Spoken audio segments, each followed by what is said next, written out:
I'm Kaye and I'm a late bloomer.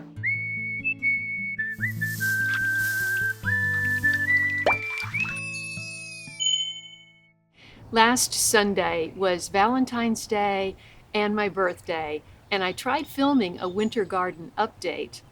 But we'd just come off of a record-breaking heat wave the week before, and my garden was suffering. Then Wednesday, it rained all night.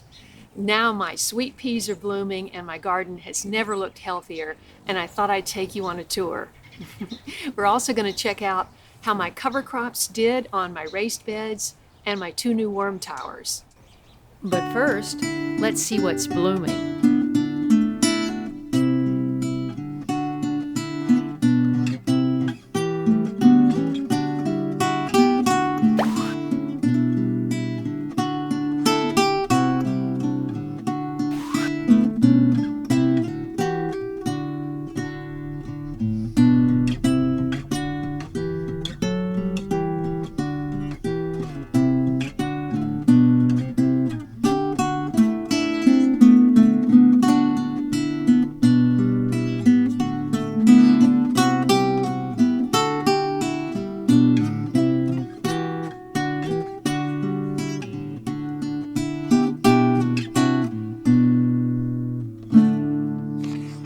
I planted radish, carrot, and beet seed tape in my old raised bed late October.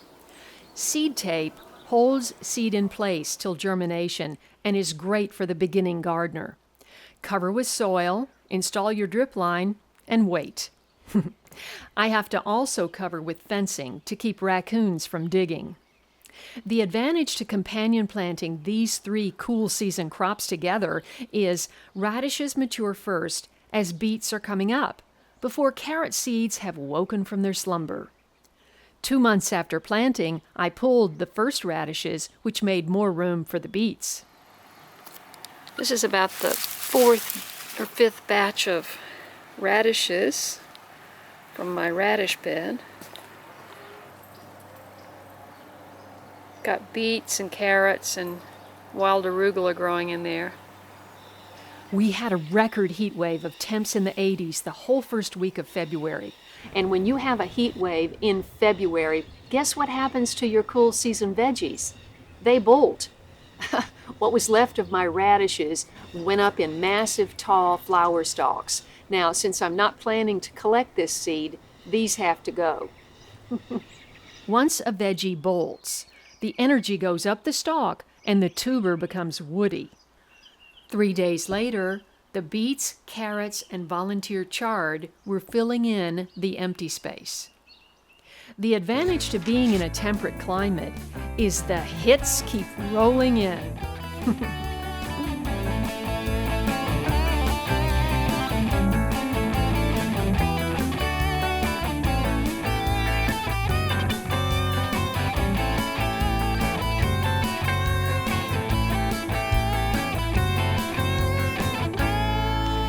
In October, I scatter seeded my big raised bed we call the back 40 with a legume mix from Peaceful Valley.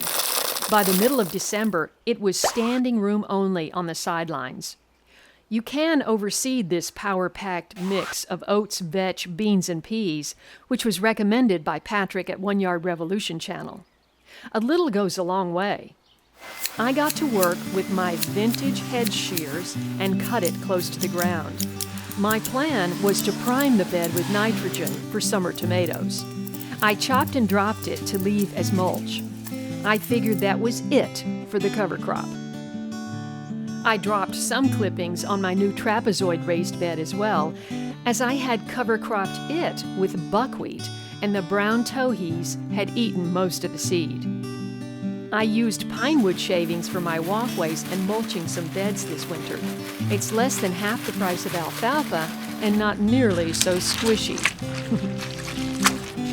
3 days before Christmas, it rained. Just after I had turned over the clipped legumes, covered the beds in compost, and stuck in some leftover snap pea seed on the back 40. To round out the winter garden, I made some additional raised beds with bend-a-board and stuck in radish and beet seed wherever there was an empty space. I planted brassicas in my trapezoid bed and covered it in red foil, and planted a double row of snap pea seed along the existing trellis. You will see more of these results in a future episode. Well, guess what? That first round of cover crop was just a warm-up act because the legumes made a return engagement and became the main attraction. By mid-February, they were overpowering the snap peas, and I had to decide what to do. The purple vetch was starting to bloom, and you don't want the seeds to drop. So, the evening before Valentine's Day, I carefully clipped the legume mix, keeping my sweet peas intact, which was time-consuming and tedious. I was going to chop and drop, but things were so tangled, I decided to clear it out and straighten up the sweet pea vines, then layer the clipped legumes back on as mulch. But I ran out of light and energy.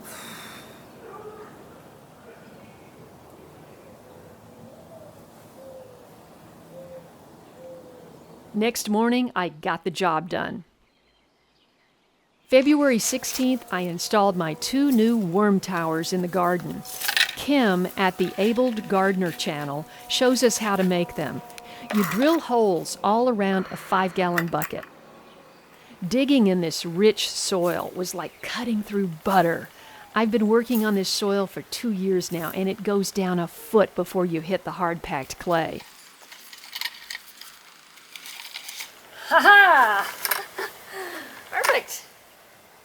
I was already working on a lasagna of ground eggshells, coffee grounds, fresh green clippings, and dried matter in a large nursery pot, so the worm restaurant will be serving in no time. The theory is worms travel through the holes to feed and then move all around your raised bed and fertilize it with their castings. Just add water.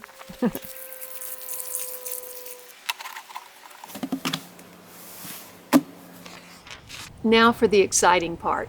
My friend Heather Muro makes jewelry with intention, and she and I have collaborated on a late bloomer inspired StoneMalas garden collection bracelet package.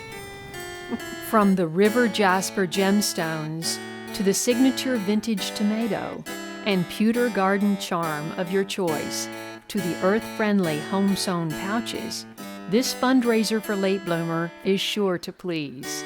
15% of sale proceeds go to offset late bloomer production costs. So order yours today at StoneMalas.etsy.com.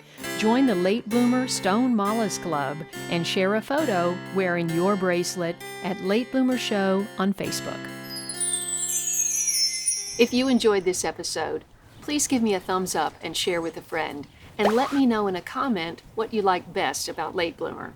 I'm Kaye, I'm a late bloomer. Thanks for watching, and I'll see you next time. It